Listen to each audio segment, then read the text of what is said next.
करमध्ये सरस्वती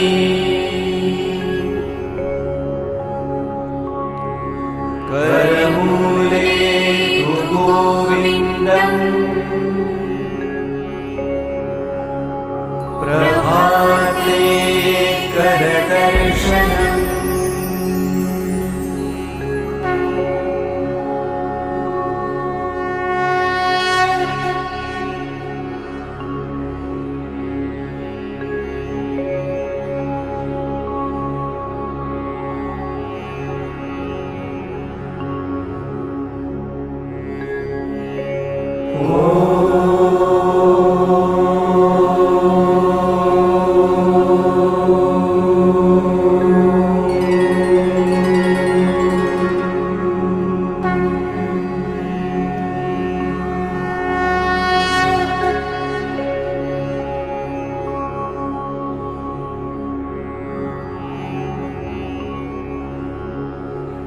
समुद्रवसने देवी पर्वतस्तनमण्डले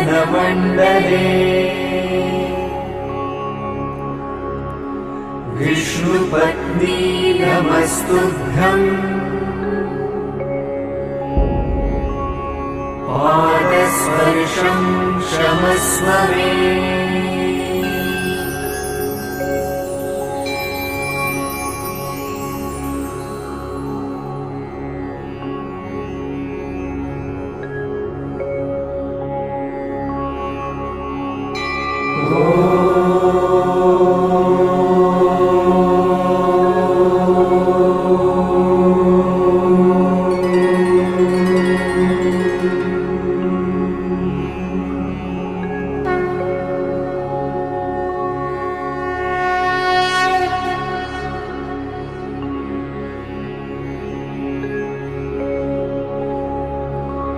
आदिदेव नमस्तुभ्यम्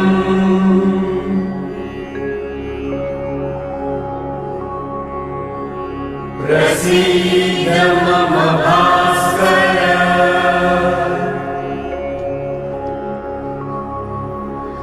दिवाकर नमस्तुभ्यम् प्रभाकर नमोऽस्तुते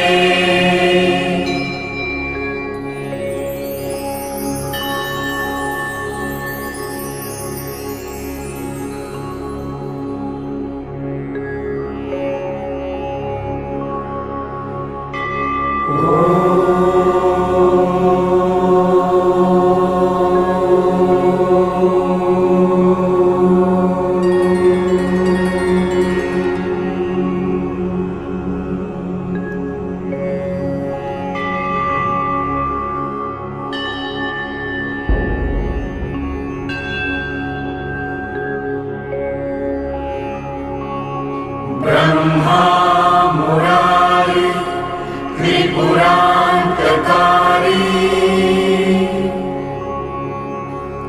भानुशशि भूमिसूतो बुधश्च गुरुश्च शुक्रः शनि राहुकेतवः कुर्वन्तु सर्वे मम सुप्रभातम्।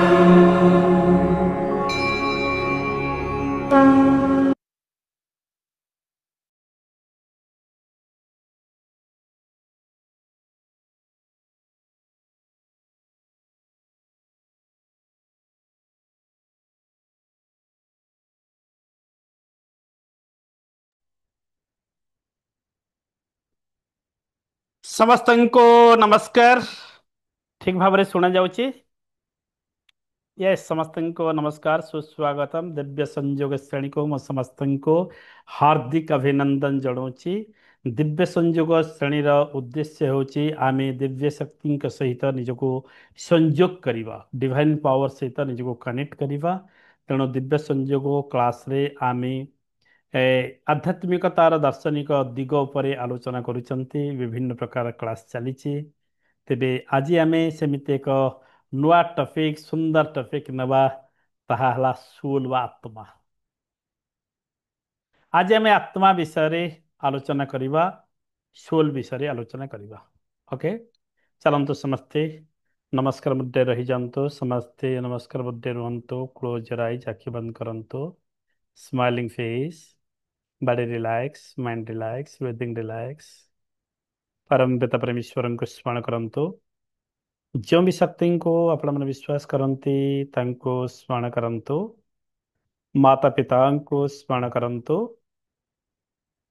ଶିକ୍ଷା ଗୁରୁ, ଦୀକ୍ଷା ଗୁରୁ, ମାର୍ଗଦର୍ଶକ, ଶୁଭଚିନ୍ତକ, ପିତୃପୁରୁଷଗଣ, ମହାପୁରୁଷଗଣ, ଋଷିମଣ୍ଡଳୀ ସମସ୍ତଙ୍କୁ ସ୍ମରଣ କରନ୍ତୁ। ଜଳ, ଅଗ୍ନି, ବାୟୁ, ପୃଥିବୀ ଏବଂ ଆକାଶକୁ ସ୍ମରଣ କରନ୍ତୁ। विश्व ब्रह्मांडर समस्त सकारात्मक शक्ति तथा विश्व ब्रह्मांडर समस्त पवित्र आत्मागण को स्मरण करंतु। चलंतु समस्ती प्रार्थना करनियंतु, प्रणाम करनियंतु, आशीर्वाद मागे नियंतु, टोटाल सबमिट कर दियंतु, हाथ को घसी दियंतु, आखिरी स्पर्श कर दियंतु, दुई बाहु मिले यूनिवर्स को ग्रेटिट्यूड प्रदान करंतु। धन्यवाद, धन्यवाद, धन्यवाद। समस्त पवित्र आत्मा को नमस्कार। थैंक यू सो मच समस्त पवित्र आत्मा को नमस्कार। बहुत बढ़िया। चलंतु आज आम आरंभ करवा आत्मा उपरे आलोचना करवा। फिलोसफिकल एक्सपेक्ट अर्थात दार्शनिक दृष्टिकोण आम जीवा। तेबे आत्मा को आलोचना कला बेल को बहुत गहीर विषय, से भीतर को बुझा जिते सहज हुए सेते सहज हो न थाए। यह एक बहुत डीप लेवल पर्याय एक विषय अटे। तबे मोटामोटी भाव में आम जो अनुभव करुँच आम फिलिंग्स आम थट्स अनुसार आम विषय को आम बुझा। ओके, अधिक अधिक लोक वीडियो ऑन कले खुशी लगे। बहुत बढ़िया। चलंतु आरंभ करवा कि जितेबाला आम आत्मा विषय आलोचना करुँच, आत्मा विषय जानापी आम जाऊँच, से प्रथम आम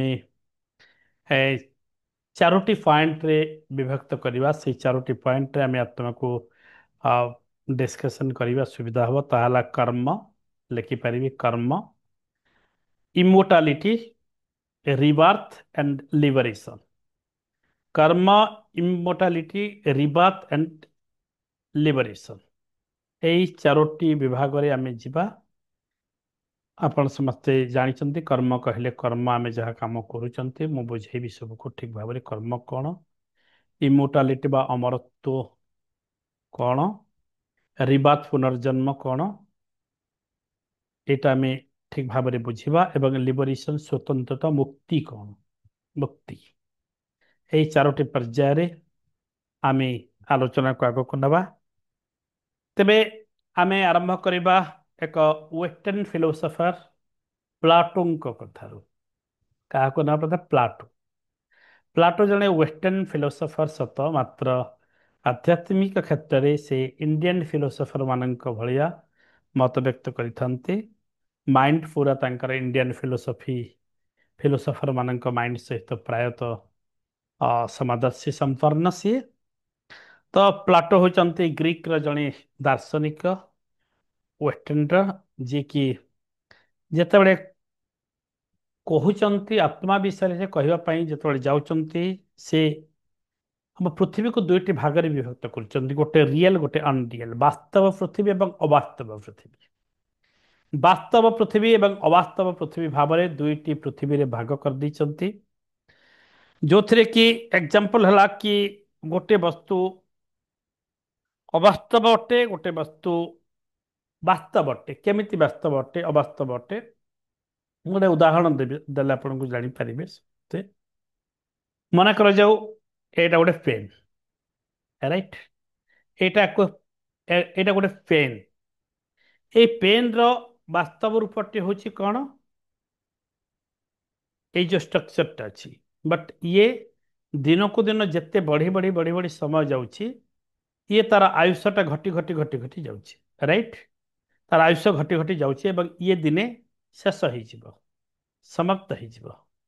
ଗୋଟେ ପେନ୍ ବଞ୍ଚି ରହିବ କେମିତି ନା ଆଇଡିଆ ଆଇଡିଆ এই ଯୋଉ ଆଇଡିଆଟା ନା ୟା ଭିତରେ ଯୋଉ ଆଇଡିଆଟା ଆସିଥିଲା ସେ ଆଇଡିଆଟା ହଉଛି ପ୍ରକୃତିରେ ରିଏଲ ବାସ୍ତବ ଏବଂ ଏଇ ପେନ୍ଟା ହଉଛି ଅବାସ୍ତବ।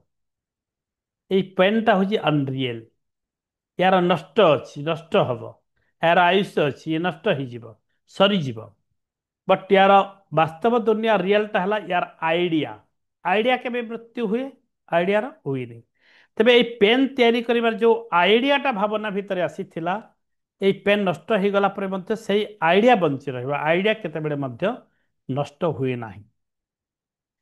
ତେବେ ରିଏଲ ସମାନ ହେଲା ଏଟର୍ନାଲ, ଯାହା ଚିରନ୍ତନ, ଯାହା ଆଗରୁ ବି ଥିଲା, ଆଇଡିଆଟା ଆଗରୁ ଥିଲା, ବର୍ତ୍ତମାନ ସମୟରେ ବି ଅଛି, ଭବିଷ୍ୟତରେ ମଧ୍ୟ ରହିବ। ଆଇଡିଆଟା ସବୁ କାଳ ପାଇଁ ବଞ୍ଚି ରହିବ।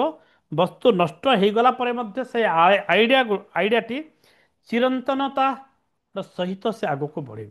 ମିନ୍ସ ଯେଉଁ ବିଷୟ ଚିରନ୍ତନ ଅଟେ, ଏଟର୍ନାଲ, ଯାହା ପୂର୍ବରୁ ଥିଲା, ପରେ ରହିବ, ସବୁବେଳ ପାଇଁ ରହିବ, ଯାହାର ମୃତ୍ୟୁ ନାହିଁ, ତାହା ହିଁ ତାହା ହିଁ ସୁଲ୍, ଯାହାର ମୃତ୍ୟୁ ନାହିଁ। ଏ କଥା ମଧ୍ୟ ପ୍ଲାଟୋ କହିଛନ୍ତି। ଏ ସଂସାରରେ ଯାହା ଚିରନ୍ତନ, ଏଟର୍ନାଲ, ଯାହା ବହୁ ପୂର୍ବରୁ ଥିଲା, ପରେ ରହିବ, ବର୍ତ୍ତମାନ ସମୟରେ ଅଛି, ଯାହାର କେବେ କୌଣସି କାଳରେ ମୃତ୍ୟୁ ହୁଏ ନାହିଁ, ସେ ହେଉଛି ସୁଲ୍ ବା ଆତ୍ମା। ଓକେ। ତେବେ ଆମେ ଯଦି ସୋଲ ବା ଆତ୍ମାର ଲୋକେସନ ଦେଖିବା ପାଇଁ ଯାଆନ୍ତି ତାହେଲେ ପ୍ଲାଟୋ କଣ କହନ୍ତି? ତିନୋଟି ଲୋକେସନରେ ଭାଗ କରିଛନ୍ତି କି ଆତ୍ମା କୋଉ କୋଉ ଜାଗାରେ ଅବସ୍ଥାନ କରିପାରିବେ, କରନ୍ତି।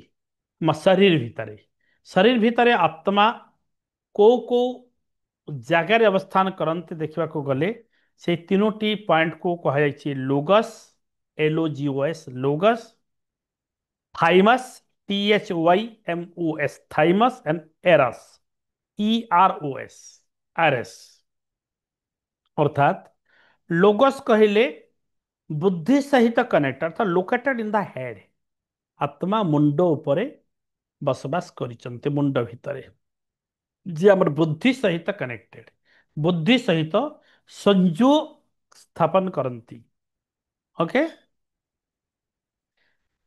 is related to region and regulates the other parts। ଏବଂ ଏଇ ମୁଣ୍ଡରେ ବସବାସ କରିଥିବା ଯୋଉ ବୁଦ୍ଧି ସେ ଆମର ଶରୀରର ଅନ୍ୟ ପାର୍ଟ ମାନଙ୍କୁ ମଧ୍ୟ ରେଗୁଲେଟିଂ କରେ, ଆତ୍ମା ରେଗୁଲେଟିଂ କରେ। ଇଏ ପ୍ଲାଟୋ କହନ୍ତି। ଆଉ କୋଉ ଜାଗାରେ କହନ୍ତି? ଥାଇମସ୍, ଲୋକେଟେଡ୍ ନିୟର ଦ ଚେଷ୍ଟ, ଅର୍ଥାତ୍ କୋଉଠି? ହାର୍ଟ, ହୃଦୟ, ନିୟର ଦ ଚେଷ୍ଟ, ହୃଦୟ। ଆମ ହୃଦୟରେ ମଧ୍ୟ ଆତ୍ମା ବିରାଜମାନ କରିଛନ୍ତି। ରିଜିନ୍ ହେଲା ଇଜ୍ ରିଲେଟେଡ୍ ଟୁ ଆମର ଏଙ୍ଗର ଆସୁଛି, ଭଲ ପାଇବା ଆସୁଛି, ଫିଲିଙ୍ଗସ୍ ଆସୁଛି, ରାଗ, କ୍ରୋଧ, ଭଲ ପାଇବା, ଦୟା, ଏଇ ଯୋଉ ଫିଲିଙ୍ଗସ୍ ଗୁଡାକ ଆମ ହୃଦୟ ଭିତରୁ ଆସେ ତାହା ହଉଛି ତା ସହିତ ରିଲେଟେଡ୍ ଏବଂ ସେଇ ପାର୍ଟ ମଧ୍ୟ ଅନ୍ୟ ପାର୍ଟ ମାନଙ୍କୁ ସଂଯୋଗ କରେ, କନେକ୍ଟ କରିଥାଏ।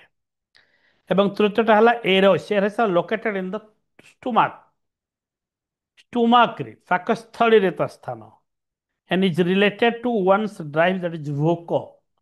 ଭୋକ, ଆମର ଯୋଉ ଭୋକ ହୁଏ, ବିଭିନ୍ନ ପ୍ରକାର ଭୋକ ଅଛି, ପେଟର ଭୋକ ଅଛି, ମନର ଭୋକ ଅଛି, ଆପଣଙ୍କର ଡିଜାୟାର, ଆପଣଙ୍କର ତୃଷ୍ଣା, ଆପଣଙ୍କ ସ୍ୱପ୍ନ, ଆପଣଙ୍କ ଲକ୍ଷ୍ୟ, ଯୋଉ ଭୋକ, ତାହା ହଉଛି ତା ସାଙ୍ଗରେ ରିଲେଟେଡ୍। ସେଇ ଜାଗାରେ ମଧ୍ୟ ଆତ୍ମା ସ୍ଥାନ ବୋଲି ପ୍ଲାଟୋ କହନ୍ତି। ତେବେ ପ୍ଲାଟୋ ମୋଟାମୋଟି ଭାବରେ କହନ୍ତି କି ଆତ୍ମା ଅମର ଅଟେ, ଆତ୍ମା ଅମର ଅଟେ, ଇମୋର୍ଟାଲ। ଆତ୍ମାର କେବେ ମୃତ୍ୟୁ ହୁଏ ନାହିଁ। ଓକେ। এই ସଂକ୍ରାନ୍ତରେ ଆମେ ଯୋଉ ଚାରୋଟି ପଏଣ୍ଟ ମୁଁ କହିଲି, କର୍ମ, ଇମୋର୍ଟାଲିଟି, ରିବାର୍ଥ ଏଣ୍ଡ ଲିବରେସନ, ତା ଉପରେ ଆମେ ଆଲୋକପାତ କରିବା। ଏବେ ଚାଲନ୍ତୁ ଯିବା କର୍ମକୁ। କର୍ମ, କର୍ମ କଣ? କର୍ମର ସିଦ୍ଧାନ୍ତ କହେ କି ପୁନର୍ଜନ୍ମ ସହିତ ଇଏ ସଂଯୁକ୍ତ ଅଟେ, ପୁନର୍ଜନ୍ମ ସହିତ ସଂଯୁକ୍ତ ଅଟେ କର୍ମ। ଯେମିତିକି ଭଲ କର୍ମ, ଭଲ ଶରୀର, ଭଲ ପରିବାର ମିଳିଥାଏ। ଯଦି ଆମେ ଭଲ କର୍ମ କରିଥିବା ପୂର୍ବ ଜନ୍ମରେ ତାହେଲେ ଆମକୁ ଏକ ଭଲ ଶରୀର ମିଳିବା ସହିତ ଏକ ଭଲ ପରିବାରରେ ଆମର ଜନ୍ମ ହେଇଥାଏ। ଏହା କର୍ମ ଅନୁସାରେ ହୁଏ, କର୍ମ ଅନୁସାରେ ଆତ୍ମା ତାର ସ୍ଥାନ ନିରୂପଣ କରେ ବୋଲି ମତ ଆସେ। ହିନ୍ଦୁଜିମ୍ରେ ଦେଖନ୍ତୁ, ବୁଦ୍ଧିଜିମ୍ରେ ଦେଖନ୍ତୁ, ଜୈନଜିମ୍ରେ ମଧ୍ୟ ଦେଖନ୍ତୁ, ସମସ୍ତେ এই ତିନୋଟି ଯାକ ଦର୍ଶନରେ ଏହି ସିଦ୍ଧାନ୍ତକୁ ସମସ୍ତେ ମାନନ୍ତି କି କର୍ମ ପୁନର୍ଜନ୍ମ ସହିତ ଜଡ଼ିତ। ରାଇଟ୍? କର୍ମଟି ହେଲା ପୁନର୍ଜନ୍ମ ସହିତ ଜଡ଼ିତ। ଚାଲନ୍ତୁ କର୍ମକୁ ଆମେ ତିନୋଟି ପାର୍ଟରେ ଭାଗ କରିଦେବା।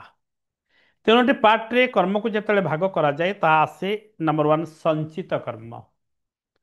ସଞ୍ଚିତ କର୍ମ ଏକୁମୁଲେଟେଡ୍, ଯୋଉଟା ଯୋଉଟା ଆମେ ସଞ୍ଚୟ କରିଥାନ୍ତି, ଭଲ କର୍ମ ଗୁଡ଼ିକ ଏକୁମୁଲେଟ୍ କରିଥାନ୍ତି, ସଞ୍ଚୟ କରିଥାନ୍ତି, ଏଠି ସଞ୍ଚିତ କର୍ମ। ସଞ୍ଚିତ କର୍ମ ହେଲା ଆମେ ଯାହା କାମ ଏଇ ଜୀବନରେ କରୁଛନ୍ତି ତାହାକୁ ସଞ୍ଚୟ କରିକି ରଖୁଛନ୍ତି। ଭଲ କର୍ମ ସଞ୍ଚୟ ହେଉଛି, ମନ୍ଦ କର୍ମ ସଞ୍ଚୟ ହେଉଛି। ଆମର ଭଲ କର୍ମ, ଆମ ସଞ୍ଚିତ କର୍ମ ଅନୁସାରେ ଆମର ରିବାର୍ଥ ହୁଏ। ରାଇଟ୍? ଦ୍ୱିତୀୟ କର୍ମ ହେଲା ପ୍ରାରବ୍ଧ। ପ୍ରାରବ୍ଧ ସମସ୍ତେ ଶୁଣିଛନ୍ତି ପ୍ରାରବ୍ଧ। ପ୍ରାରବ୍ଧ ହେଲା ଜନ୍ମ ପୂର୍ବରୁ ଯୋଉଟା ଆସେ, ଫୁଟ୍ ଫୁଟ୍ ବିୟରିଂ କୁହାଯାଏ, ଫୁଟ୍ ଫଳ, ପୂର୍ବ ଜନ୍ମର ଫଳ ଭୋଗ। ଅର୍ଥାତ୍ ପ୍ରାରବ୍ଧ ହେଲା କି ଆମେ ଯୋଉ ଜନ୍ମଟେ ନେଲେ, ଆମ ଜନ୍ମର ପୂର୍ବରୁ ଯୋଉ ଜନ୍ମ ଆମର ହେଇଥିଲା ସେଇ ଜନ୍ମରେ ଯୋଉ କର୍ମ କରିଥିଲେ, ସଞ୍ଚିତ କର୍ମର ଫଳ ଏଇ ଜନ୍ମରେ ଜନ୍ମ ସମୟରେ ହିଁ ଆସି ଯାଇଥାଏ ଆମ ପାଖକୁ। ତାହାକୁ କୁହାଯାଏ ପ୍ରାରବ୍ଧ ଫଳ ଭୋଗ। ଜନ୍ମ ସମୟରେ ହିଁ ଆସିଥାଏ, ତାର ହିସାବ ପୂର୍ବ ଜନ୍ମର କର୍ମ ଅନୁସାରେ ହେଇଥାଏ, ସଞ୍ଚିତ କର୍ମ ଅନୁସାରେ ହେଇଥାଏ। ବୁଝିପାରୁଥିବେ ସମସ୍ତେ? ତୃତୀୟ ହେଲା କ୍ରିୟାମନ। କ୍ରିୟାମନ କର୍ମ, ସଞ୍ଚିତ କର୍ମ, ପ୍ରାରବ୍ଧ କର୍ମ ଏବଂ କ୍ରିୟାମନ କର୍ମ। କ୍ରିୟାମନ କର୍ମ ହେଲା ଯୋଉଟା କି ଆଗାମୀ କର୍ମ, ଅର୍ଥାତ୍ ପ୍ରାରବ୍ଧ ଫଳ ଆମ ଜୀବନରେ ଭୋଗ କରିବାକୁ ପଡ଼ିବ। ଆମେ ପ୍ରାରବ୍ଧ ଫଳ କିଛି ଦିନ ଭୋଗ କରିଦେଲେ, ପ୍ରାରବ୍ଧ ଫଳଟା ଆଗ ସାରିଦେଲେ ମନେ କରାଯାଉ ଜୀବନ ଭିତରେ।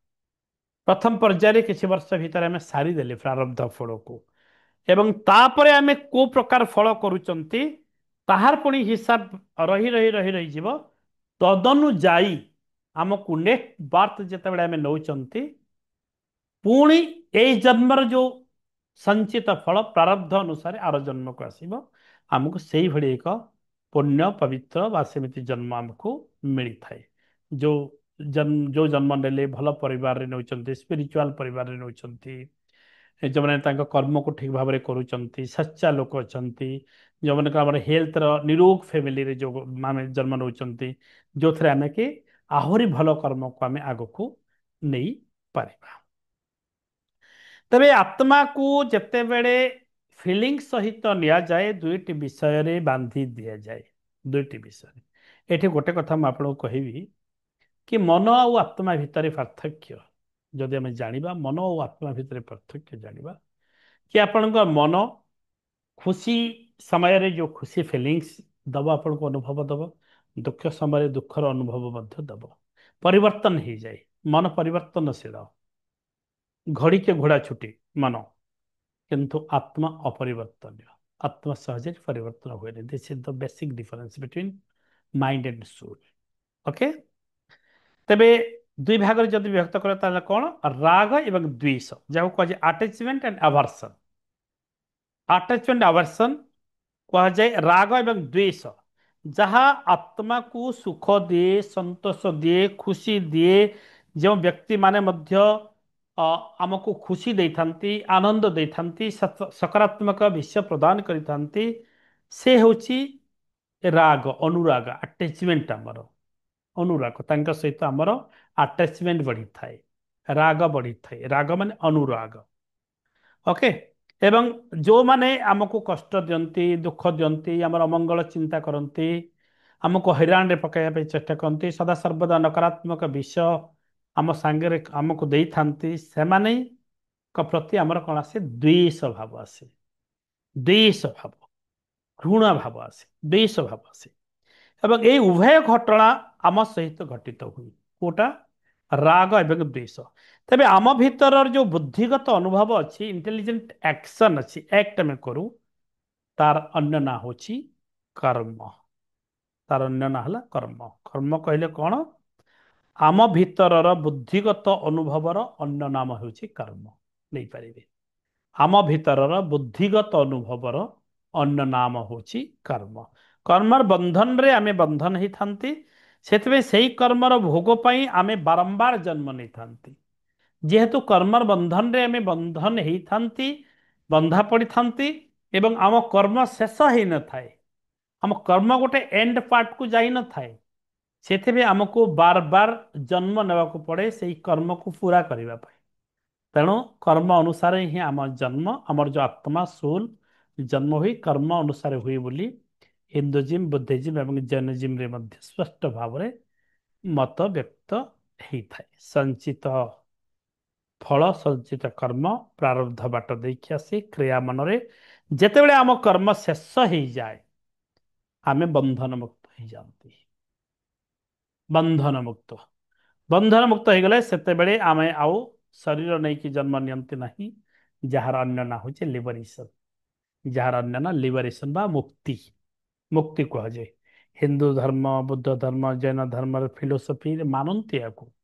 ଟିକେ ଖାଲି ବୁଦ୍ଧିଜିମ୍ ଟିକେ ଅଲଗା ଭାବରେ ମାନନ୍ତି, ମୁଁ ଆଲୋଚନା କରିବି।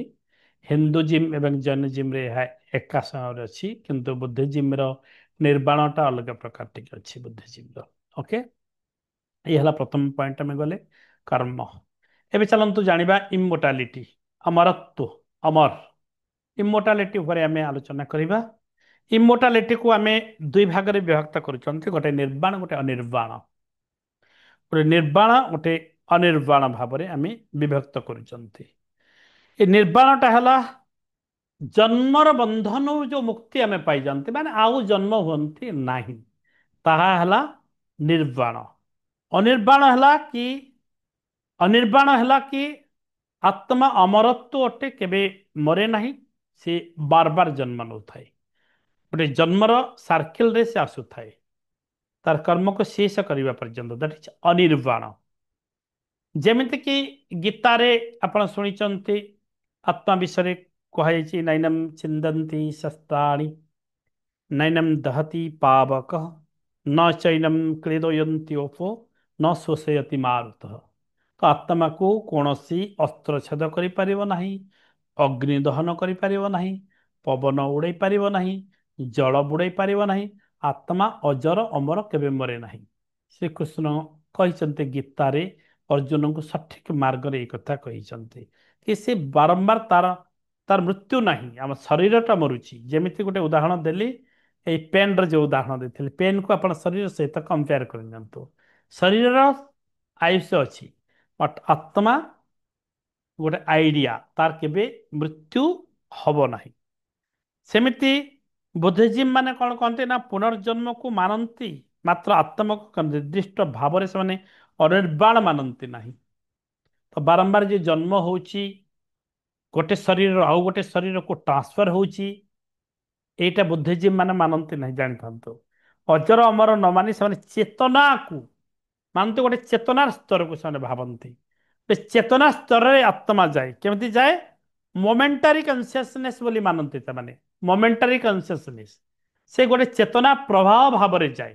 ଆମେ ଯେମିତି ଗୋଟେ ଶରୀର ପୁରା ସରିଗଲା, ଡେଥ୍ ହେଇଗଲା, ଡେଥ୍ ହେଇଗଲା ପରେ ଆଉ ଗୋଟେ ଶରୀରକୁ ଆତ୍ମା କ'ଣ କରୁଛି?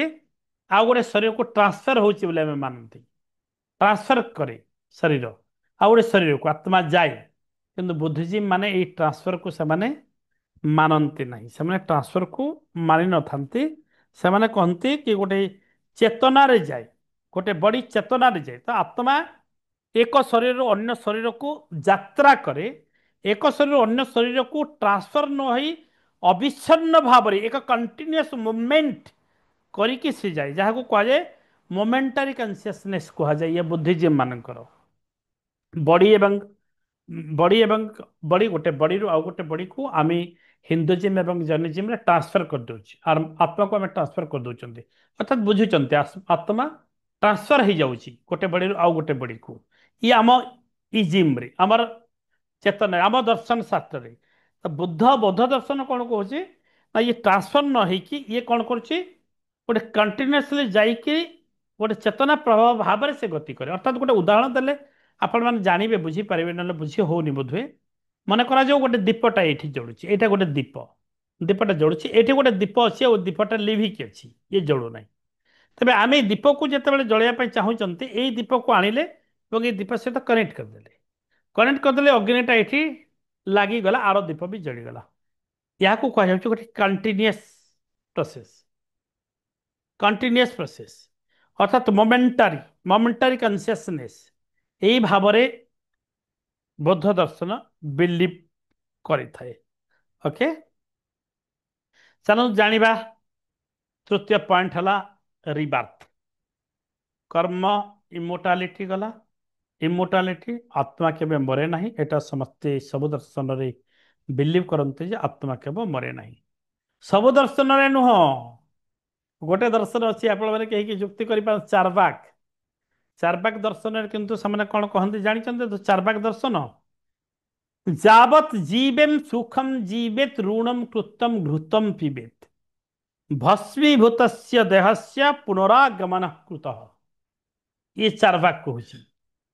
ତ ଚାର୍ବାକ ଦର୍ଶନ କଣ କହୁଛନ୍ତି? ଯେତେ ଦିନ ପର୍ଯ୍ୟନ୍ତ ବଞ୍ଚିବ ଭଲରେ ବଞ୍ଚ, ଯାବତ୍ ଜୀବେ ସୁଖମ୍ ଜୀବେ, ସୁଖରେ ବଞ୍ଚ, ଋଣମ୍ କୃତମ୍ ଘୃତମ୍, ଧାର କରଜ କରିକି ବର ଆଳ, କିନ୍ତୁ ଘିଅ ପିଅ। ଘିଅ ପିଅ ବୋଲି କହିଛନ୍ତି, କଣ ପିଅ ବୋଲି କହିଛନ୍ତି ମୁଁ କହିପାରିବିନି। ତାର ନେକ୍ସଟ ପଦଟା ଯଦି ଆପଣ ଶୁଣିବେ ତାହେଲେ ଜାଣିପାରିବେ। ତାର ନେକ୍ସଟ ପଦ ହଉଛି ପିତ୍ୱା ପିତ୍ୱା ପୁନଃ ପିତ୍ୱା ୟାବତ୍ ପତିତ ଭୂତଳେ। ଏମିତି ପିଅ, ଏମିତି ପିଅ, ଏମିତି ପିଅ ଯେ ଯେବେ ତଳେ ପଡ଼ିବା ପର୍ଯ୍ୟନ୍ତ ପିଅ। ଚାର୍ବାକ କହୁଛନ୍ତି।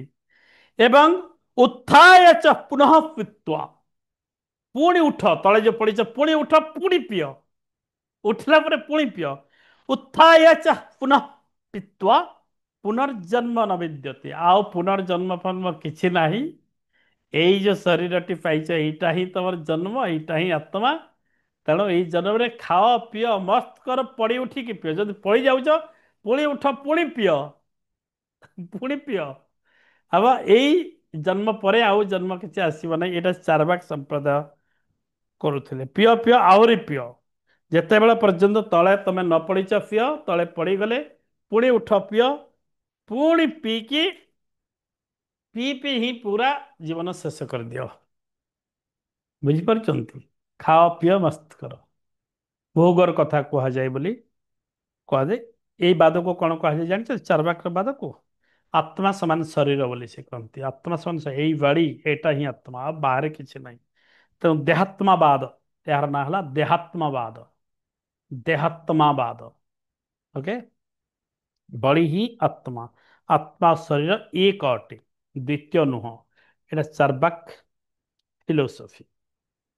ଓକେ, ଆମେ ଯିବା ବର୍ତ୍ତମାନ ରିବାର୍ଥକୁ। ଯେତେବେଳେ ଯାଉଛନ୍ତି ପୁନର୍ଜନ୍ମକୁ, ପୁନର୍ଜନ୍ମରେ ମଧ୍ୟ ହିନ୍ଦୁଜିମ୍, ବୁଦ୍ଧିଜିମ୍, ଜୈନଜିମ୍, ତିନୋଟି ଦର୍ଶନ ଉପରେ ମୁଁ ଆଲୋକପାତ କରିବା ପାଇଁ ଚାହୁଁଛି। ହିନ୍ଦୁଜିମ୍ରେ ଆମର କର୍ମ ସମାନ ପୁନର୍ଜନ୍ମ, ଆମ କର୍ମ ଅନୁସାରେ ପୁନର୍ଜନ୍ମ ମିଳିଥାଏ।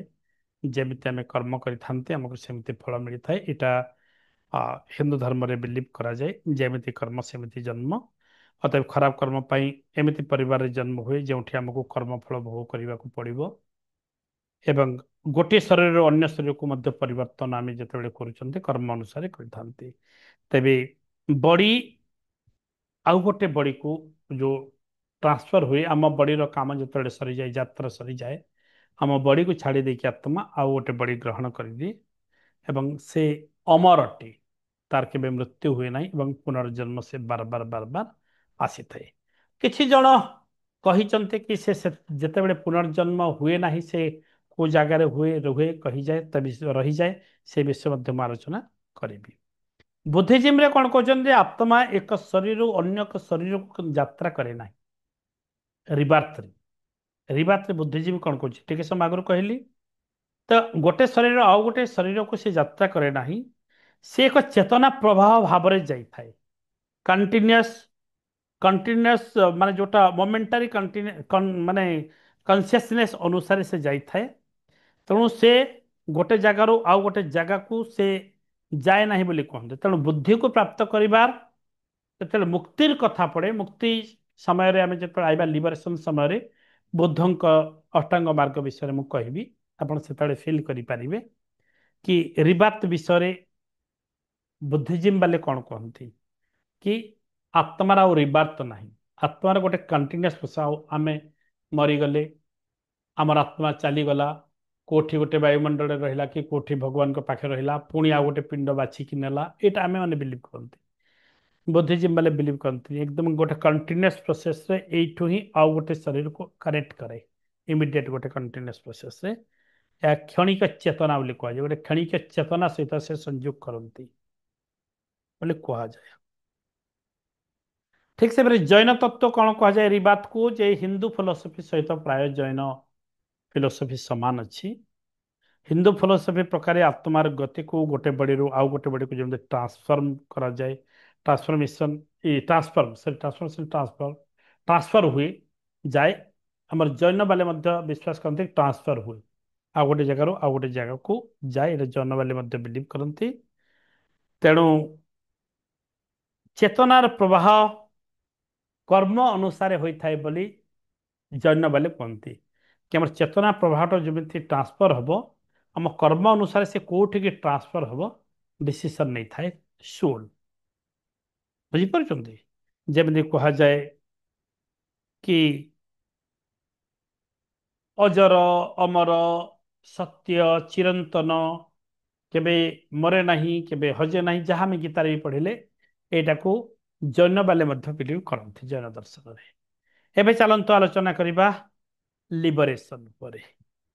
लिबरेशन अर्थात स्वतंत्रता मुक्ति जो मुक्तिर कथा या पूर्व आम कर्म इनमोर्टालिटी रिबात विषय आलोचना कले एवं आम जाना लिबरेशन।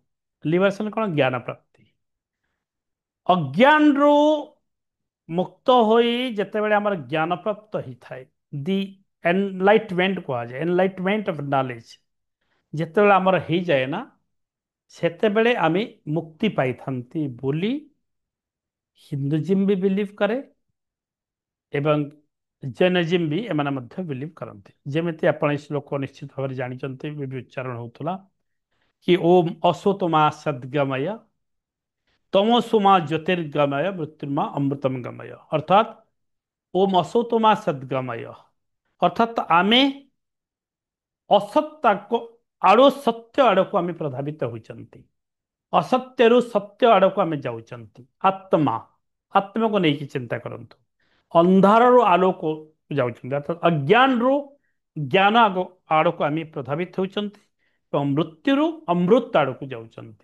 आमर मृत्यु हो शरीर बट आम जदि प्रकृत ज्ञान प्राप्ति करगले अमरत्व हो गले आम अमरत्व प्राप्त हो गले मुक्ति पाईगले। तेणु कहुए ब्रह्म सत्यम जगत मिथ्या जीव ब्रह्म युव नापरा ब्रह्म सत्यम जगत मिथ्या जीव ब्रह्म युव ना परा बोले कहुता ब्रह्मटी सत्य यही जगत मिथ्या जहाँ देखुंट ए मिथ्या अर्थ जे खराब बोली आप बुझंतु नहीं मिथ्या अर्थात अड़ी कही नष्ट हो जाए संसार ध्वंस हो जाए संसार शेष अच्छी अंतिम अच्छी मात्र ब्रह्मर केबे मध्य अंतिम ना क्षय ना अक्षय जार क्षय ना बोली कहुच्छी। तेणु हिंदुजिम को जितेबाला आम देखा तीनोटी फिलोसफर को आम आलोचन नहीं पारिबा से तीनोटी फिलोसफर हेले मोटामोटी भाव में आदिगुरु शंकराचार्य तांको छाड़िकी हिंदू परंपरा हिंदू दर्शन को आम आलोचना करिपारिबा नाही। जे कि कही ब्रह्म सत्यम जगत मिथ्या जे कि कही अहम ब्रह्मास्मि मु ब्रह्म अटे यह ही मुक्ति मु जेहेतु ब्रह्म अटे मोर निर्वाण दरकार नहीं मुझे निजे ब्रह्म मोर कौन निर्वाण दरकार बुझीपार शंकराचार्य कहते अद्वैत ब्रह्म कहे मो निजे तो ब्रह्म मो निजे ब्रह्म आत्मा और परमात्मा भितर निजे गोटे वननेस अद्वैत से एक ब्रह्म द्वितीय नास्ति अद्वैत दुई और ना एक अद्वितीय यही कथा जिते शंकराचार्य कहते से कहते कि निर्वाण निर्वाण मुक्ति कि नहीं से सब केमी हम मु तो निजे ब्रह्म मु निजे ब्रह्म मु निजे एक मुक्ति भाव में अच्छी मु गोटे फ्रीडम भाव में अच्छी मोर लिबरेशन अच्छी मु कोटि बंधन हो मु मुक्ति भी हेबी मु बंधन मुक्त अटे मु बंधन युक्त हो न पारे तेणु अहम ब्रह्मास्मि मु ब्रह्म अटे एक कथा शंकराचार्य कहते। ସେମିତି ଆମେ ଯଦି ଯିବା ରାମାନୁଜାଚାର୍ଯ୍ୟଙ୍କୁ ଦେଖିବା, ରାମାନୁଜାଚାର୍ଯ୍ୟ ଯିଏକି ବିଶିଷ୍ଟ ଉପରେ କହିଛନ୍ତି, ବିଶିଷ୍ଟବାଦ। ସେ କଣ କହିଛନ୍ତି? ବ୍ରହ୍ମ ସମାନ ଗଡ, ବ୍ରହ୍ମ ସମାନ ଭଗବାନ, ଏବଂ ସେ ଭଗବାନ କହିଲେ ଭଗବାନଙ୍କୁ ଗୋଟେ ଆକାର ଭାବରେ ସେ ନେଇଛନ୍ତି, ଯେ କି ବିଷ୍ଣୁଙ୍କର ଭକ୍ତ ହେଉଛନ୍ତି ରାମାନୁଜାଚାର୍ଯ୍ୟ। ତେଣୁ ଭଗବାନ ବିଷ୍ଣୁ ହେଲେ, ଶ୍ରୀହରି ହେଲେ, ନାରାୟଣ ହେଲେ, ଏଇ ରୂପରେ ଭଗବାନ ଅଛନ୍ତି। ଭଗବାନ ବ୍ରହ୍ମ ସହିତ ସମାନ। ଆମେ ଯେତେବେଳେ ଆମ ବ୍ରହ୍ମ ଆମର କର୍ମ ସାରିଦିଏ, ସଞ୍ଚିତ କର୍ମ, ପ୍ରାରବ୍ଧ କର୍ମ, କ୍ରିୟାମାନ କର୍ମକୁ ଯେତେବେଳେ ସାରିଦିଏ, କ୍ରିୟାମାନ କର୍ମ କଣ? ସଞ୍ଚିତ କର୍ମ, ପ୍ରାରବ୍ଧ କର୍ମକୁ ଭୋଗ କରିସାରିଲା ପରେ ଆମେ ଯେଉଁ ସକାରାତ୍ମକ କର୍ମ କରୁଛନ୍ତି, ପ୍ରଜ୍ଞାନ ଆଡ଼କୁ ଗତି କରୁଛନ୍ତି, ତାର କ୍ରିୟାମାନ କର୍ମ, କ୍ରିୟାମାନ କର୍ମ ସମାପ୍ତ କରିସାରିଲା ପରେ ଆତ୍ମା କଣ କରେ? ମୁକ୍ତି ପାଇଯାଏ। ମୁକ୍ତି ପାଇଲେ କୋଉଠି ରୁହେ ଆତ୍ମା ବୋଲି ରାମାନୁଜାଚାର୍ଯ୍ୟ କହନ୍ତି? ବିଷ୍ଣୁଙ୍କ ପାଖରେ ଯାଇକି ଲୀନ ହେଇଯାଏ ଏବଂ ସାରା କାଳ ଯେତିକି ବି ସମୟ ତାପରେ ଅଛି, ସେ ସବୁତକ ସମୟ ସେ କେବଳ ଭଗବାନଙ୍କର ସେବାରେ ନିଜକୁ ସରେଣ୍ଡର କରିଦିଏ। ତାର ଆଉ ପୁନର୍ଜନ୍ମ ନାହିଁ, ତା ଆଉ ରିବାର୍ଥ ନାହିଁ, ସେ ମୁକ୍ତି ପାଇଯାଏ। ଏହା କହୁଛନ୍ତି ରାମାନୁଜାଚାର୍ଯ୍ୟ ବିଶିଷ୍ଟବାଦରେ। ଠିକ ସେହିପରି ମାଧବାଚାର୍ଯ୍ୟଙ୍କୁ ଯେତେବେଳେ ଆମେ ଆଲୋଚନା କରୁଛେ, ମାଧବାଚାର୍ଯ୍ୟ ଦ୍ୱୈତବାଦ, ମାଧବାଚାର୍ଯ୍ୟଙ୍କର ଦ୍ୱୈତବାଦ, ଆମେ ଅଦ୍ୱୈତବାଦ, ବିଶିଷ୍ଟବାଦ ଏବଂ ଦ୍ୱୈତବାଦ, ତିନୋଟି ବାଦ, ତିନୋଟି ଇଜିମ୍ ଉପରେ ଆମେ ଡିସ୍କସନ କରୁଛନ୍ତି। ଡୁଏଲିଜିମ୍ କୁହାଯାଏ ମାଧବାଚାର୍ଯ୍ୟ, ଡୁଏଲିଜିମ୍ ଦ୍ୱୈତବାଦ। ଦ୍ୱୈତବାଦରେ କହୁଛନ୍ତି ବ୍ରହ୍ମ ସମାନ ଗଡ, ସଂସାରର କଷ୍ଟରୁ ମୁକ୍ତି ହୋଇ ଯେତେବେଳେ ଆମେ ବୈକୁଣ୍ଠକୁ ଚାଲିଯାଆନ୍ତି ଏବଂ ବୈକୁଣ୍ଠକୁ ଚାଲି ଯାଇକି ଆମେ ବୈକୁଣ୍ଠରେ ଅବସ୍ଥାନ କରନ୍ତି, ଆମକୁ ଏକ ସ୍ଥାନ ମିଳିଯାଏ ବୈକୁଣ୍ଠରେ, ସେତେବେଳେ ଆମକୁ ଆଉ ପୃଥିବୀରେ ଜନ୍ମ ନେବାର ଅବକାଶ ନଥାଏ। ତାହା ହେଉଛି ମୁକ୍ତି, ଲିବରେସନ। ତାହା ହେଉଛି ମୁକ୍ତି ବୋଲି କହନ୍ତି କିଏ? ମାଧବାଚାର୍ଯ୍ୟ।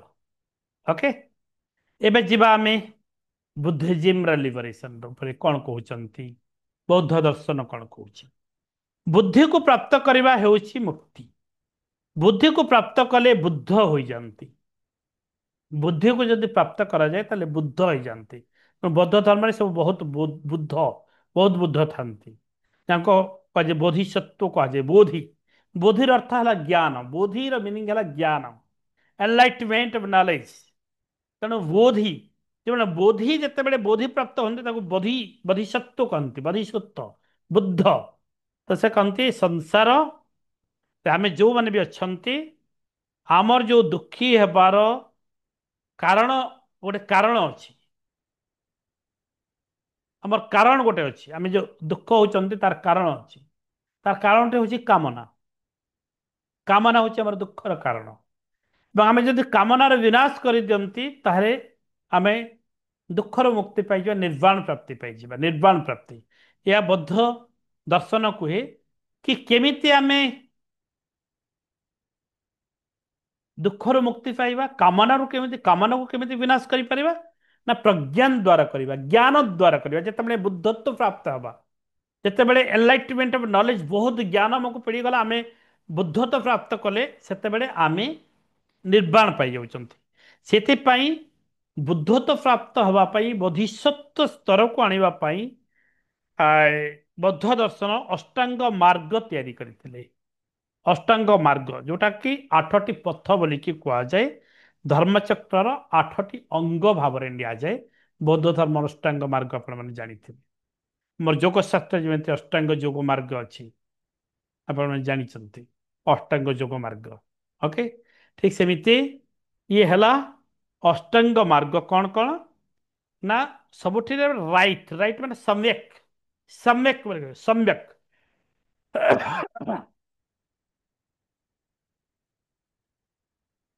ସମ୍ୟକ ଜ୍ଞାନ। प्रथम पॉइंट है सम्यक ज्ञान, राइट व्यू।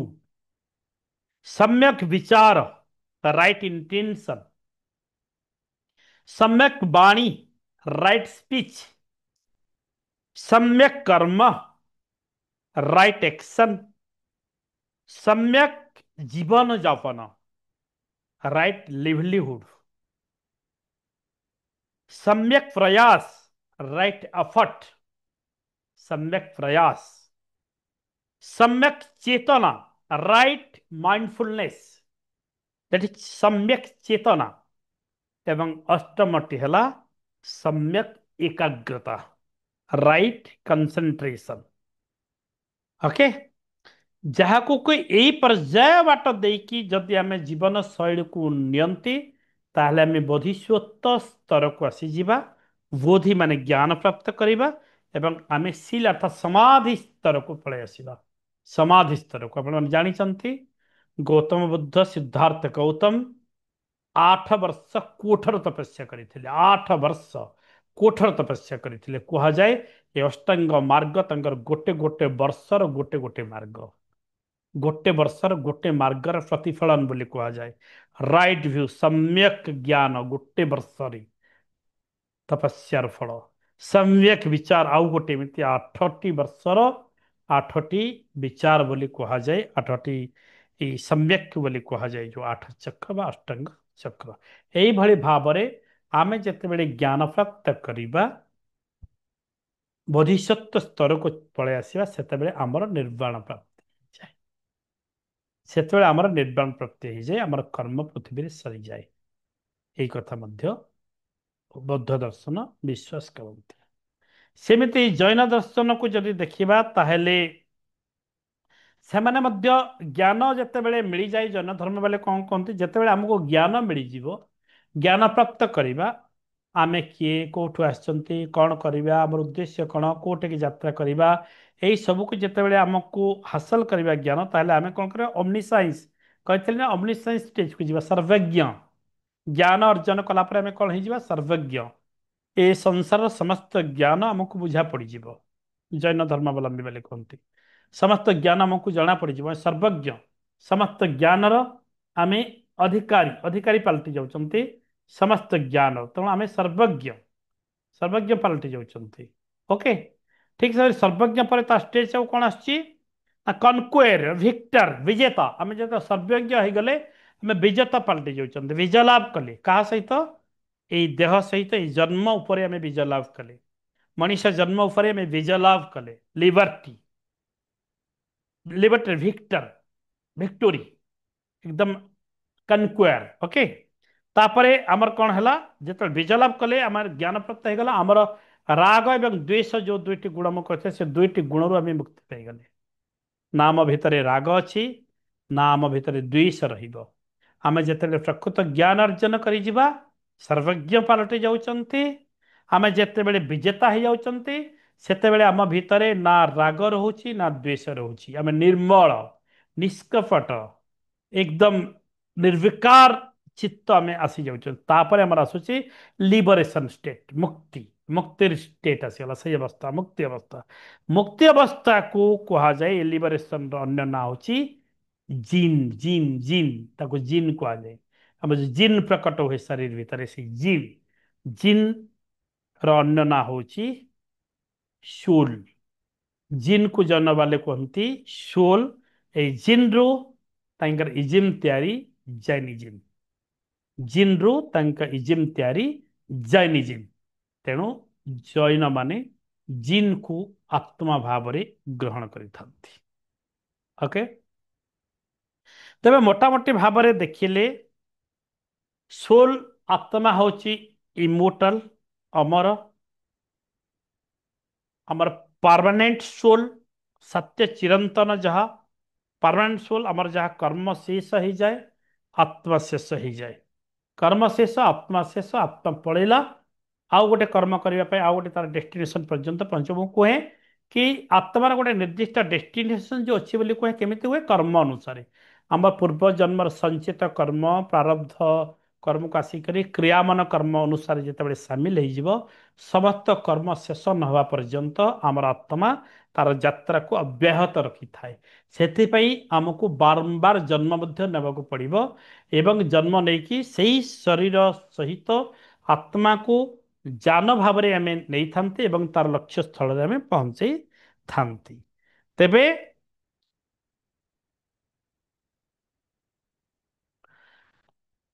ଯଦି ଆମେ ଟିକେ ଶରୀର, ଆତ୍ମା, ହୃଦୟ, ମନ ଏଇ ଭିତରକୁ ଯଦି ଆମେ ଟିକେ ଯିବା, ପଶିବା, ତାହେଲେ ଚିନ୍ତା କରନ୍ତୁ ଗୋଟେ ଛୋଟ ଛୁଆ। ଗୋଟେ ଛୋଟ ଛୁଆଟି ଯାହା ଘରେ ଅଛି, ଛୋଟ ଛୁଆ ହସୁଥାଏ, ଆପଣ କଣ ଛୋଟ ଛୁଆଟେ ଆପଣଙ୍କୁ ଦେଖିଲେ ହସିଲେ, ଏମିତି କୌଣସି ବ୍ୟକ୍ତି ଅଛନ୍ତି ଯିଏ ନ ହସେଇକି ରହିବେ? ମୋ ବିଚାରରେ ନାହାନ୍ତି କେହି। କଣ ପାଇଁ? କାହିଁକି ଛୋଟ ଛୁଆ ହସିଲେ ଆମେ କଣ ପାଇଁ ହସିଥାନ୍ତି? କଣ ଅଛି ଛୁଆ ପାଖରେ? ଆକ୍ଚୁଆଲି କଣ ଅଛି? ସେ ହଉଛି ପିଓର ସୋଲ। ଛନ୍ଦ କପଟ ଜାଣିବ ନାହିଁ। ଇନୋସେନ୍ସ, ଇନୋସେନ୍ସ ତା ଭିତରେ ଅଛି। କାରଣ ବଡ ଲୋକମାନେ ବି ଯେତେବେଳେ ଇନୋସେନ୍ସ ତାଙ୍କ ଭିତରେ ଦେଖନ୍ତି, ଆପଣଙ୍କୁ ଛୋଟ ଛୁଆ ଭଳିଆ ଲାଗେ। କହନ୍ତି ଆମେ ଆପଣ ଏକଦମ ଗୋଟେ ଚାଇଲ୍ଡ ଭଳିଆ ଅଛି। ଇନୋସେନ୍ସି ଆପଣଙ୍କ ଭିତରେ, ଇନୋସେନ୍ସ, ଓକେ, ପିୟୁରିଟି, ପବିତ୍ରତା ଛୋଟ ଛୁଆ ପାଖରେ ଅଛି। ଇଗୋଲେସ୍, ଇଗୋ ଅଛି ଛୋଟ ଛୁଆ ପାଖରେ, ଇଗୋଲେସ୍, ଏଇ ତିନୋଟି ମୁଖ୍ୟ ଗୁଣ ଛୁଆ ପାଖରେ ଆମକୁ ଦେଖିବାକୁ ମିଳେ। ଇନୋସେନ୍ସ, ପିଓରିଟି ଆଣ୍ଡ ଇଗୋଲେସ୍, ଏଇ ତିନୋଟି ଗୁଣ ଆମକୁ ଆକର୍ଷିତ କରେ, ବିକଜ ସେ ହେଉଛି ଗୋଟେ ପିଓର ସୋଲ। ଯେତେବେଳେ ଧୀରେ ଧୀରେ ବୟସ ବଢି ବଢି ଯାଏ, ସମାଜ ସହିତ ଆସେ, ବାପା ମାଙ୍କ ପରିବାରର ବାହ୍ୟ ଲୋକଙ୍କ ସଂକ୍ରାନ୍ତରେ ଆସେ, ଅନେକ ଗୁଡ଼ିଏ ନକାରାତ୍ମକ ବିଲିଭ, ନକାରାତ୍ମକ ଇମୋସନ, ନକାରାତ୍ମକ ଉର୍ଜା ତାକୁ ଗ୍ରାସ କରେ ଏବଂ ତା ଭିତରେ ଇନୋସେନ୍ସି ନଷ୍ଟ ହେବାରେ ଲାଗେ, ପ୍ୟୁରିଟି ନଷ୍ଟ ହୁଏ, ଇଗୋଲେସ୍ ମଧ୍ୟ ନଷ୍ଟ ହେଇଯାଏ। ଧୀରେ ଧୀରେ ତା ଭିତରେ ଇଗୋ ଆସିବା ଷ୍ଟାର୍ଟ ହୁଏ। ସେତେବେଳେ ସେ ଛୋଟ ଛୁଆ ଭଳିଆ ସେ ଆଉ ଏତେ ଆକର୍ଷିତ ଆମକୁ କରିପାରେ ନାହିଁ। କରିପାରେ କି? କିନ୍ତୁ ଛୋଟ ଛୁଆ, ଆପଣ ଯେକୌଣସି ଛୁଆ ହଉ, ଯାହାର ଛୁଆ ହଉ, କୋଉଠି ବି ହଁ ଟିକେ ଗେଲ କରିଦେବେ, ଟିକେ ସୁଯୋଗ ଯଦି ପାଉଛନ୍ତି ଟିକେ ଗାଲ ଚିପିଦେବେ, ଟିକେ ଗେଲ କରିଦେବେ, ସୁଯୋଗ ମିଳୁଛି, ଅଟୋମେଟିକାଲି ଆପଣଙ୍କ ହାତ ଚାଲିଯିବ। ଅଟୋମେଟିକାଲି, କାହିଁକି? ସେ ପିଓର ସୋଲ। ଓକେ, ତେଣୁ ଆମର ଯୋଉ ଆତ୍ମା ନା, ଆତ୍ମା ପାଖରେ ନା ଛୋଟ ନା ବଡ଼, ନା ଜ୍ୟେଷ୍ଠ ନା କନିଷ୍ଠ, ନା ଭଲ ନା ଖରାପ, କୌଣସି ଫିଲିଙ୍ଗସ୍ ଆମର ଆତ୍ମା ପାଖରେ ନଥାଏ, ଯାହାକି ଛୋଟ ଛୁଆ ପାଖରେ ଆମେ ଦେଖିବା ପାଇଁ ପାଆନ୍ତି। ପ୍ରାକ୍ଟିକାଲି ଯଦି ଆମେ ଦେଖିବା, ତେବେ ଆତ୍ମା ତତ୍ଵଟି କଣ? ପ୍ରକୃତିରେ ଆତ୍ମା ତତ୍ଵକୁ ଯଦି ଆମେ ଦେଖିବା, ତାହେଲେ ଅତ୍ ଧାତୁରୁ ଆସିଛି ଆତ୍ମା ତତ୍ଵ। ଅତ୍ ଧାତୁରୁ, ଅତ୍ ସଂସ୍କୃତରେ ଅତ୍ କହିଲେ ହେଲା ବ୍ୟାପକ। ଅତ୍ ର ଅର୍ଥ ହେଲା ବ୍ୟାପକ। ବ୍ୟାପକ, ଯିଏ ଶରୀରରେ ବ୍ୟାପକ ଅଟନ୍ତି, ସେ ଆତ୍ମା। ତେବେ ଆତ୍ମାର ନିବାସ ସ୍ଥାନ କୋଉଠି? ବେଦ କଣ ବିଶ୍ୱାସ କରେ? ବେଦ ବିଶ୍ୱାସ କରେ କି ହ୍ରିଦି ଏବ ଆତ୍ମା। ହ୍ରିଦି ଏବ ଆତ୍ମା, ଇଏ ପ୍ରଶ୍ନୋପନିଷଦ କୁହେ। ଉପନିଷଦ ଆପଣ ମାନେ ଜାଣିଛନ୍ତି, ବହୁତ ସାରା ଉପନିଷଦ ଅଛି। ପ୍ରଶ୍ନୋପନିଷଦ କୁହେ କି ହ୍ରିଦି ଏବ ଆତ୍ମା, ଆତ୍ମା ହୃଦୟରେ ଅଛନ୍ତି। ଆତ୍ମା କୋଉଠି ଅଛନ୍ତି? ହୃଦୟରେ ଅଛନ୍ତି। ଓକେ, ଆତ୍ମାର ଅବସ୍ଥିତି ହୃଦୟରେ ହେଇଥାଏ, ଏହା ପ୍ରଶ୍ନୋପନିଷଦ କହିଥାଏ। ଶୋଭା ଏ ଆତ୍ମା ହୃଦି, ଇଏ କୋଠୋପନିଷଦ କହୁଛି। ଶୋଭା ଏ ଆତ୍ମହୃଦି, ଶୋଭା ଏ ଆମ ସ୍ୱଭାବରେ, ଆମ ସ୍ୱଭାବରେ, ଆମ ବିହେଭିୟରରେ, ଆମର ଯୋଉ ପବିତ୍ର ସ୍ୱଭାବ, ଆମ ସେଇ ପବିତ୍ର ସ୍ୱଭାବରେ ଆତ୍ମା ସଂଯୁକ୍ତ ଥାନ୍ତି ବୋଲି କୋଠୋପନିଷଦ କହୁଛି। ଏସୋହ ଅଣୁ ଆତ୍ମା, ମୁଣ୍ଡକୋପନିଷଦ, ମୁଣ୍ଡକୋପନିଷଦ କହୁଛି ଏସୋହ ଅଣୁ ଆତ୍ମା, ଆତ୍ମା ଅଣୁ ଅଟେ, ବିଭୁ ନୁହେଁ। ଆତ୍ମା ଅଣୁ ଅଟନ୍ତି ଏବଂ ଅଣୁ ସବୁଆଡେ ଅଛି, ଆପଣ ଜାଣିଛନ୍ତି। ତେଣୁ ଆତ୍ମା ଅଣୁ ଅଟନ୍ତି।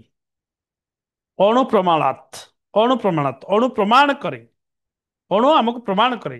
ସୂକ୍ଷ୍ମତାତ୍ ପରାକାଷ୍ଠା ପ୍ରାତ ହତ ଜୀବ, ବୈଦିକ ଦର୍ଶନ କହୁଛି କି ଆମେ ପ୍ରତ୍ୟେକ ଜୀବ ଜଗତ ଭିତରେ, ପ୍ରତ୍ୟେକ ପ୍ରାଣୀ ଜଗତ ଭିତରେ, ପ୍ରତ୍ୟେକ ବସ୍ତୁ ମାନଙ୍କ ଭିତରେ, ଯାହା ଏ ସଂସାରରେ ଦେଖୁଛନ୍ତି, ସମସ୍ତଙ୍କ ଭିତରେ ଅଣୁବତ୍ ଆତ୍ମା ବଞ୍ଚି ରୁହେ। ଅଣୁବତ୍ ଆତ୍ମା ତା ଭିତରେ ରହିଛି ବୋଲି ବିଶ୍ୱାସ କରାଯାଏ।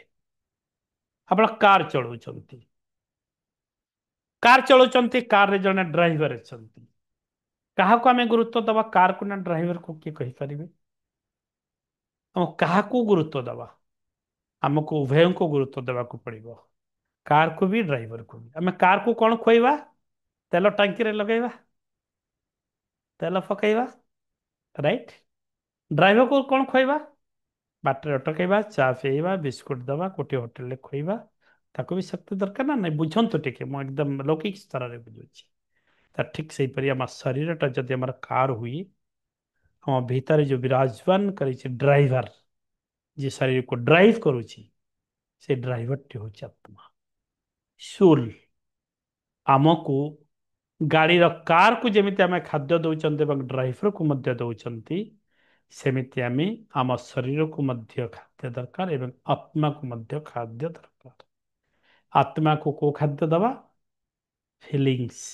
ଆତ୍ମାର ଖାଦ୍ୟ କଣ? ଫିଲିଂସ୍। କେତେ ପଜିଟିଭ ଫିଲିଂସ୍, ଶୁଦ୍ଧ ଫିଲିଂସ୍, ପବିତ୍ର ଫିଲିଂସ୍ ଆମେ ଦେଇପାରୁଛନ୍ତି, ସେଥିରେ ଆମର ଆତ୍ମା ଆହୁରି ସୁନ୍ଦର ଭାବରେ ପରିପୃଷ୍ଟ ହୁଏ। ସୁନ୍ଦର ଆତ୍ମା ତ ଏକରେ ସୁନ୍ଦର, ତାକୁ ଆହୁରି ଆମେ ଆମ ମନ ଅନୁସାରେ ତାକୁ ପବିତ୍ର କରୁ। ତେଣୁ ସୋଲ୍ ଇଜ ଆୱାର ଆଇଡେଣ୍ଟିଟି। ଆତ୍ମା ହେଉଛି ଆମର ପରିଚୟ। ଆତ୍ମା ହେଉଛି ଆମର ପରିଚୟ। Consciousness is evidence of soul. Consciousness is evidence of soul. Conscious is derived from the soul. Okay. ତେବେ ଶରୀର, ଆମେ ଯୋଉ ଦେଖୁଛନ୍ତି ଆମର ମଣିଷ ଶରୀର, ଏଇ ଶରୀର ଆରେ ଆମର ଇନ୍ଦ୍ରିୟ ମାନେ ଅଛନ୍ତି, ପଞ୍ଚ ଇନ୍ଦ୍ରିୟ ଅଛନ୍ତି। ଓକେ।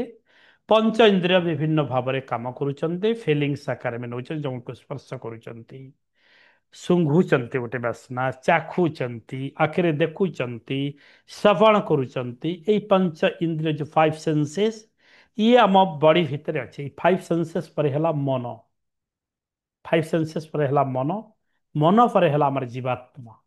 ଜୀବାତ୍ମା, ସେଥିପାଇଁ କୁହାଯାଏ ଜୀବ ଜଗତରେ କଣ ଅଛି? ପ୍ରାଣୀ ବୋଲି କୁହାଯାଏ। ପ୍ରାଣୀ ବୋଲି କାହିଁକି କୁହାଯାଏ? ପ୍ରାଣୀ ଅର୍ଥାତ୍ ପ୍ରାଣବାୟୁରୁ ପ୍ରାଣୀ, ଯାହା ଭିତରେ ପ୍ରାଣବାୟୁ ପ୍ରବାହମାନ ଥାଏ ସେ ପ୍ରାଣୀ। ଯାହା ଭିତରେ ପ୍ରାଣବାୟୁ ପ୍ରବାହମାନ ବନ୍ଦ ହେଇଯାଏ, ସେ ପ୍ରାଣୀ ହେଇକି ରହିବନି, ତାକୁ ପ୍ରାଣୀ କହିବା ନାହିଁ। ତେବେ ପ୍ରାଣୀକୁ କେବଳ ଆମେ ଜୀବନ୍ତ ଲୋକଙ୍କୁ ହିଁ ପ୍ରାଣୀ କୁହନ୍ତି। ଜଳଚର ପ୍ରାଣୀ, ସ୍ଥଳଚର ପ୍ରାଣୀ, ଆକାଶଚର ପ୍ରାଣୀ, ଉଦ୍ଭିଦ ପ୍ରାଣୀ, ଓକେ, ଆପଣଙ୍କର ପଶୁ ପକ୍ଷୀ ପ୍ରାଣୀ, ତାଙ୍କୁ ମଧ୍ୟ ପ୍ରାଣୀ ଭାବରେ ଆମେ ନେଉଛନ୍ତି। ଅର୍ଥାତ୍ ଯାହା ପାଖରେ ଚେତନାର ପ୍ରବାହ ଅଛି, ଚେତନାର ପ୍ରବାହ ଯାହା ପାଖରେ ରହିଛି, ତାକୁ ଆମେ ପ୍ରାଣୀ ଭାବରେ ନେଇଥାନ୍ତେ। ବିଚାର କରାଯାଏ କି ଯେତେବେଳେ ଆମେ ଶବ ହେଇଯାଆନ୍ତି, ହଠାତ୍ ଆମର ଡେଥ୍ ହେଇଯାଇଥାଏ ବି, ସେତେବେଳେ ଜାଣିଛନ୍ତି ଆମର ଶରୀରରୁ ସବୁ ଯାକ ହରମୋନ ମରିନଥାଏ, ମରିନଥାନ୍ତି। ବହୁତ ଦିନ ପର୍ଯ୍ୟନ୍ତ ଶରୀରରେ ହରମୋନ ରହିଯିବ, ଆମର ସମାନ ହରମୋନ ଗୁଡାକ ରହିଯିବ। ବଟ୍ ସମସ୍ତ ହରମୋନ ରହିଥିଲେ ବି ଆମ ଭିତରେ ଯୋଉ ଚେତନାର ପ୍ରବାହଟା ଅଛି, ସବୁ ପାଖରେ ଚେତନା ପ୍ରବାହ ନଥିବା ହେତୁ ତାକୁ ଆମେ ପ୍ରାଣୀ ଭାବରେ ନେଇପାରନ୍ତି ନାହିଁ। ଆମ ପାଖରେ ପ୍ରାଣୀ ଭାବରେ ଆମେ ନିଜକୁ ନେଉଛନ୍ତି, ତାକୁ ପ୍ରାଣୀ ଭାବରେ ଆମେ ନେଇପାରୁନାହାନ୍ତି।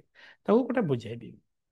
ଆପଣଙ୍କ ରାଇଟ୍ ହ୍ୟାଣ୍ଡଟା ଉଠାନ୍ତୁ ବୋଲି କହୁଛି, ମୁଁ କହିଲି ରାଇଟ୍ ହ୍ୟାଣ୍ଡ ଉଠାନ୍ତୁ, ସମସ୍ତେ ରାଇଟ୍ ହ୍ୟାଣ୍ଡ ଉଠେଇଲେ। ଉଠାନ୍ତୁ ଟିକେ, ରାଇଟ୍ ହ୍ୟାଣ୍ଡ ଉଠାନ୍ତୁ, ସମସ୍ତେ ଏମିତି କରନ୍ତୁ। କଲେ ନା, ରାଇଟ୍ ହ୍ୟାଣ୍ଡ ଉଠେଇଲେ।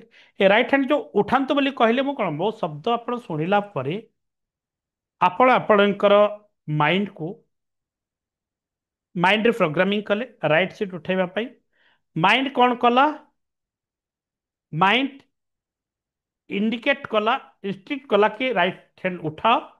ମାଇଣ୍ଡରୁ ଯୋଉ କନେକ୍ସନ ହେଇଛି, ଆମର ବ୍ରେନକୁ ବି କନେକ୍ସନ ଅଛି, ସେ ବ୍ରେନରୁ ଗୋଟେ ପ୍ରତିକ୍ରିୟା ଆସିଲା କି ହାତକୁ ଆମ ଉଠିଲା। ଦେଖନ୍ତୁ, ରାଇଟ୍ ହ୍ୟାଣ୍ଡକୁ ଆପଣ ଉଠିଲେ, ଏଇ ସାଇଡ୍ ବ୍ରେନকে କନେକ୍ଟ କଲା, ଏଇ ସାଇଡ୍ ବ୍ରେନରୁ କନେକ୍ଟ କଲା କି ରାଇଟ୍ ସାଇଡ୍ ଆମକୁ ଉଠେଇଲେ। এটা ପରୀକ୍ଷା କଲେଣି ଆଜିକାଲ ସାଇଣ୍ଟିଷ୍ଟ ମାନେ, ଏ ଯୋଉ ଉଠଉଛନ୍ତି। ରୋବଟ ତିଆରୁଛନ୍ତି, ଜାଣିଛନ୍ତି? ରୋବଟ ଚାଲୁଛି, ହାତ ଉଠଉଛି, ସବୁ କାମ କରୁଛି, ସଫା କଲାଣି, ସବୁ କଲାଣି। ବୁଝିପାରୁଛନ୍ତି ତ? ରୋବଟ, ଆପଣଙ୍କ ଗୋଟେ ସୁଖ ସମୟଟେ ଦେଖିଲେ ରୋବଟ ହସି ପାରିବ ଅଟୋମେଟିକାଲି? କାନ୍ଦି ପାରିବ? ପ୍ରେମ କରିପାରିବ? ପ୍ରେମ ଫିଲିଂସ୍? नो, ସେଇ ଫିଲିଂସ୍ ଆସିବନି। ଏବେ ପରୀକ୍ଷା କରାଯାଇଛି କି ଆମ ଲେଫ୍ଟ ସାଇଡ୍ ବ୍ରେନ୍ ପାଖରେ ଯନ୍ତ୍ର ଖଞ୍ଜି ଦିଆଗଲା, ସୁଇଚ୍ ଦେଲେ ଯେମିତି ବଲ୍ବ ଜଳୁଛି, ସେମିତି ଯନ୍ତ୍ର ଖଞ୍ଜି ଦିଆଗଲା। ଆଉ ସେ ଯନ୍ତ୍ରକୁ ହିଟ୍ କରାଗଲା, ଇଲେକ୍ଟ୍ରୋନିକ୍ସ ଗୋଟେ ୱାୟାର ଦେଇକି ଯେତେବେଳେ ହିଟ୍ କରାଗଲା ହାତ ଏମିତି ଉଠୁଛି। ଆଗ ହାତକୁ କୁହାଗଲା କି ତମେ ହାତ ଉଠ, ହାତ ଉଠିଲେ 1 2 3 ବୁଝନ୍ତୁ ଟିକେ ଡିପଲି କହିଲେ ଯନ୍ତ୍ର ଖଞ୍ଜି ଦିଆଗଲା, ଯନ୍ତ୍ରକୁ ଯେତେବେଳେ ଟ୍ରିଗର କରନ୍ତି ସେଟା ସୁଇଚ୍ ଦେଲେ ହାତ ଉଠେ, ସୁଇଚ୍ ଦେଲେ ହାତ ଉଠେ, ସୁଇଚ୍ ଦେଲେ ହାତ ଉଠେ। ତାକୁ ପଚରାଗଲା ତମେ କେତେ ଥର ହାତ ଉଠେଇଲ, ଦେଖୁଛି ନା ଆଖିରେ? ସେ କହୁଛି ମୁଁ ଜାଣିକି 3 ଥର ଉଠେଇଲି, କିନ୍ତୁ ମୁଁ ଅଜାଣତରେ ଆଉ 3 ଥର ଉଠେଇଲି। ମୁଁ ସମୁଦାୟ 6 ଥର ଉଠେଇଛି କିନ୍ତୁ 3 ଥର ମୁଁ ଜାଣି ନାହିଁ। ଏ 3 ଥର ଅଟୋମେଟିକ ଉଠେଇଛି କୋଉଟା? ଯୋଉଟା ଆମେ ସୁଇଚ୍ ଦେଇକି ଜବରଦସ୍ତି କରିକି ଆମେ ଉଠେଇଲେ ସାଇନ୍ସ ମାଧ୍ୟମରେ। ବୁଝନ୍ତୁ କ'ଣ କହିବା ପାଇଁ ମୁଁ ଚାହୁଁଛି। ତ ସେ କନେକ୍ଟ କଲା କି ଆମର ହାତ ଉଠେଇଲା 3 ଥର ଆମେ ଜାଣିକି ଉଠେଇଲେ। ତ ଏଇ ଯୋଉ ଡିରେକ୍ସନ ଦଉଛି ମାଇଣ୍ଡ, ତାକୁ ଡିରେକ୍ସନ ଦେଇକି ବ୍ରେନକୁ ଆମ ହାତ ଉଠେଇଲା ମୁଁ ଯୋଉ କହିଲି। ବଟ୍ ଆମେ ଯଦି ଅଟୋମେଟିକାଲି ବ୍ରେନ୍ ପାଖରେ ତାକୁ ସେଟ୍ କରିଦଉଛନ୍ତି ଟ୍ରିଗର, ଯୋଉ ଦ୍ୱାରା ଯୋଉ କନେକ୍ସନରେ ଆମର ହାତଟି ଉଠୁଛି ସେଇ କନେକ୍ସନକୁ ଯଦି ଆମେ ହିଟ୍ କରିଦଉଛନ୍ତି ତାହେଲେ ହାତ ଅଟୋମେଟିକାଲି ଉଠି ଯାଉଛି। ବର୍ତ୍ତମାନ ରୋବୋଟ ହେଇଗଲେ, ବୁଝିପାରୁଛନ୍ତି? କିନ୍ତୁ ରୋବୋଟ ପାଖରେ ଚେତନାର ପ୍ରବାହକୁ ଦିଆଯାଇପାରେ ନାହିଁ, ଯାହାକୁ କୁହାଯାଏ ଫିଲିଙ୍ଗସ୍। ରୋବଟର ଫିଲିଙ୍ଗସ୍ କାଇଁ ଆସିବ? ବହୁତ କାମ କରିଦେବ। ଚାଟ୍ ଜିପିଟି ନା, ଆଉ କେବେ ଚାଟ୍ ଜିପିଟି ତ ଯୋଉ ପ୍ରଶ୍ନ ପଚାରିଲେ ସେଇ ପ୍ରଶ୍ନ ଉତ୍ତର ଦେବ। ଡେମୋ କରୁନାହାନ୍ତି ଚାଟ୍ ଜିପିଟିକୁ, ବାହା ହେଇକି ରହିଯାଆନ୍ତୁ। କିଏ ରହିବେ? ଏକ୍ଜାମ୍ପଲ ଦଉଛି ମୁଁ। ରହିବା କି ଆମେ? ଯାହା ପ୍ରଶ୍ନ ପଚାରିଲେ ତମ ଗୁଗୁଲ ତ ଯାହା ପ୍ରଶ୍ନ ପଚାରି ଦେବ, ଆମକୁ ଚିତ୍ର କଲେ ଦେଇଦେବ। କିନ୍ତୁ ମାନେ ଗୁଗୁଲ ସହିତ ଆମେ ସଂସାର କରିପାରିବା? ବୁଝିପାରୁଛ ତ? ଚେତନା ପ୍ରବାହ, ସେଇ ଚେତନା ପ୍ରବାହଟା ହଉଛି ପ୍ରାଣୀ, ଯୋଉଟା ପ୍ରାଣ ଯାଉଛି। ଏ ପ୍ରାଣ ଯିବା ଆସିବା ଯୋଉ କରୁଛି, ଶ୍ୱାସ ପ୍ରାଣ ପ୍ରାଣବାୟୁ, ତାହା ସେଇ ରୋବଟରେ ସେଇ ମେସିନରେ ଆସିବ ନାହିଁ। ତାହା କେବଳ ଆମର ଚେତନା ପ୍ରବାହ ଯାହା ପାଖରେ ତା ପାଖରେ ହିଁ ପ୍ରାଣ ଯିବା ଆସିବା କରୁଛି।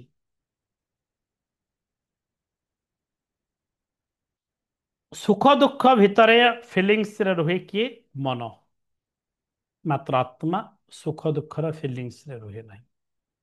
ଆମେ ତାକୁ ମନ ଦ୍ୱାରା ସେଇ ଫିଲିଙ୍ଗସ ଭିତରେ ବାନ୍ଧିଥାନ୍ତି ଏବଂ ଆଗକୁ ଆମର ଜୀବନ ଶୈଳୀକୁ ଆମେ ନେଇଥାନ୍ତି। ମନ ସମାନ ଆତ୍ମା ସମାନ ଜୀବାତ୍ମା, ଏବଂ ଆତ୍ମା କହିଲେ ଜୀବାତ୍ମାରୁ ଆହୁରି ଉର୍ଦ୍ଧ୍ୱତର ସୋପାନ, ଦ୍ୟାଟ୍ ଇଜ୍ ଶୁଦ୍ଧ ଆତ୍ମା। ଶୁଦ୍ଧ ଆତ୍ମା, ଜୀବାତ୍ମା ଏବଂ ଶୁଦ୍ଧ ଆତ୍ମା, ସେଟା ହେଲା ଫରକ। ଜୀବାତ୍ମା ଏବଂ ଶୁଦ୍ଧ ଆତ୍ମା, ଯେଉଁମାନଙ୍କର ଅଜ୍ଞାନ ଦୂର ହେଇଯାଏ ସେମାନେ ଜୀବନ ଥାଇ ବି ମୁକ୍ତି ପାଇଯାଆନ୍ତି ବୋଲି କେତେକ ବୁଦ୍ଧିଜୀବୀ ମାନେ କହନ୍ତି। ତେବେ ମୋଟାମୋଟି ଭାବରେ ଆମେ ଯେତେବେଳେ ହିନ୍ଦୁଜିମ୍, ବୁଦ୍ଧିଜିମ୍, ଜୈନଜିମ୍, ଉଭୟ ଜିମ୍ ମାନେ ଦର୍ଶନ ଶାସ୍ତ୍ର ମାନଙ୍କୁ, ଦର୍ଶନକୁ ଆମେ ବିଚାର କରୁଛନ୍ତି, ମୋଟାମୋଟି ଭାବରେ ଆମେ ବିଚାର କରୁଛନ୍ତି ଯେ ଆମ ଶରୀରକୁ ଯିଏ ଚଳେଇଲା ବାଲା ଗୋଟେ ଅଛି, ଯିଏକି ଆମ ଶରୀରକୁ ଚଳଉଛି, ଯିଏକି ଆମ ଶରୀରରେ ଆସିଲା ପରେ ଆମେ ଜୀବନ ଦାନ ପାଇଲେ, ସେ ହେଉଛି ଆତ୍ମସୁର। ଯେତେବେଳେ ଆମେ କନସିଭ୍ କରିଥାନ୍ତି ମା ଗର୍ଭରେ, କନସିଭ୍ କରିବାର ଆପଣମାନେ ଜାଣିଥିବେ ଗୋଟେ ପିରିୟଡ଼ ଅଛି, ଡାକ୍ତରମାନେ ଭଲ ଭାବେ ଜାଣିବେ, 48 ଦିନ କୁହନ୍ତି, କେହି 24 ଦିନ ଭିତରେ ତାହା ପ୍ରାଣ ସଞ୍ଚାର ହେଇଥାଏ। ପ୍ରାଣ ସଞ୍ଚାର ହେଇଥାଏ ଯୋଉ କନସିଭ୍ କରନ୍ତି।